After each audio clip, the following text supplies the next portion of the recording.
Est-ce que vous connaissez le mystère entourant le meurtre de Bruce Lee? Né le 27 novembre 1940 à San Francisco, mais Bruce Lee, il a grandi à Hong Kong. Il commence les arts martiaux à l'âge de 12-13 ans. Très jeune, il faisait déjà partie des gangs et il se bagarrait beaucoup. Pour l'éloigner de tout ça, sa mère, à ses 18 ans, elle le renvoie aux États-Unis.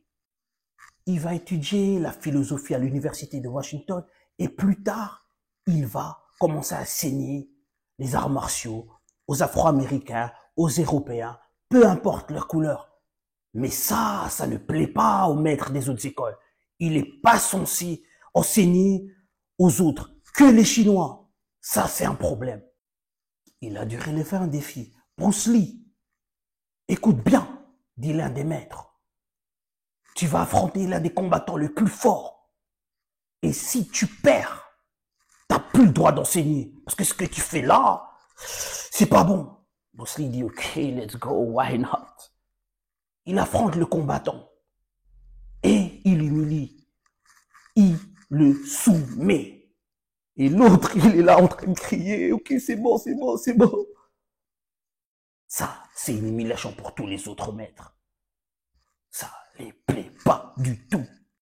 Et grâce aux arts martiaux, il va tourner dans des séries, des films, mais sa carrière cinématographique va vraiment commencer en 71 avec le film The Big Boss, un classique. Il y a aussi d'autres films qui vont très bien marcher. The Way of the Dragon, Fist of Fury, ça va devenir une star internationale. Mais son succès ne plaît pas à tout le monde. Mais le film qui va tout cartonner, c'est Opération Dragon, en anglais Enter the Dragon. Mais bizarrement, en 73, pendant le montage du film, Bruce Lee se sent pas bien. Il a mal à la tête. Et plus tard, il était dans l'appartement de l'une des actrices avec qui il tournait. Et là, il se dit, je me sens toujours pas bien.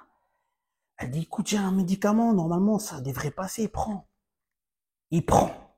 Il part dormir, mais il se relève plus. Elle crie, Bruce Lee, ça va pas. Bruce Lee est mort. Il y a plusieurs rumeurs que, soi-disant, parce qu'il se trouvait à Hong Kong à ce moment-là, les docteurs Hong Kong, ils ont dit qu'il était peut-être allergique, etc., etc. Mais il y a aussi d'autres rumeurs qui disent qu'il a été empoisonné. Et moi, je crois plutôt à ça.